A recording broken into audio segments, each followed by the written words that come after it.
Le ministre Issa Malik Coulibaly, président de l'inspection générale, était les 10, 12, 13 et 14 août 2022 dans les fédérations de Karakoro, Guimbé, Natio-Koba-Dara, Nangaka et Koni, sous-préfecture de Korogo, pour les préparatifs des élections au niveau des structures de base. Cette étape survient après sa rencontre avec les cadres et fédéraux le 6 août dernier à Korogo.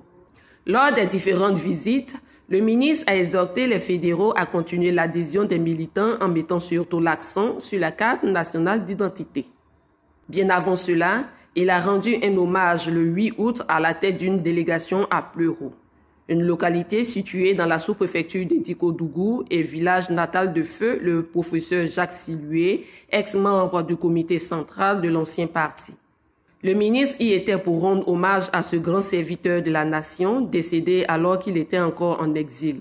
Cela s'est fait en présence de la famille du regretté professeur et le chef du village. C'est tout le temps une visite familiale, une visite de compassion, une visite pour présenter nos condoléances parce qu'on n'a pas pu le faire. Au moins, il fallait le faire. Mais pourquoi on fait ça? On fait ça parce que peut-être que nous-mêmes ici dans notre village, dans notre département, dans notre région, quand Jacques était avec nous, on ne réalisait pas que Dieu nous a fait une grande grâce en nous donnant quelqu'un comme Jacques.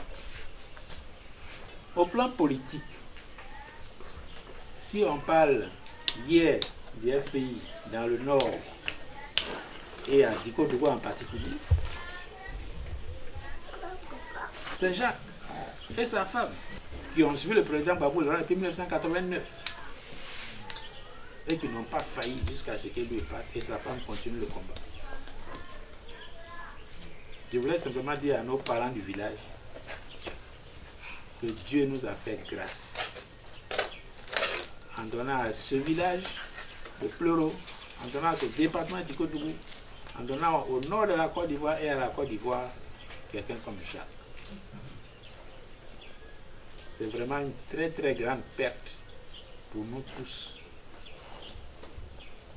C'est une perte au plan politique, c'est une perte au plan professionnel,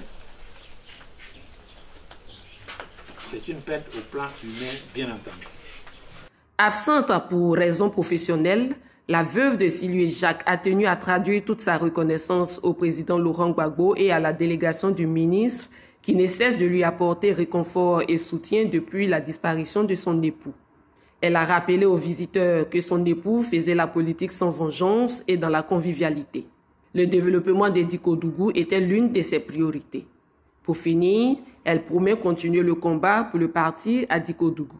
Le proche collaborateur du président Laurent Gbagbo et fils de la région a mis à profit son séjour pour des visites de courtoisie aux autorités coutumières, garants des us et coutumes, aux responsables de communautés et aux jeunes. Sans oublier le chef de l'opposition, le doyen Nabégué à Natio-Koba-Dara, militant depuis 1989.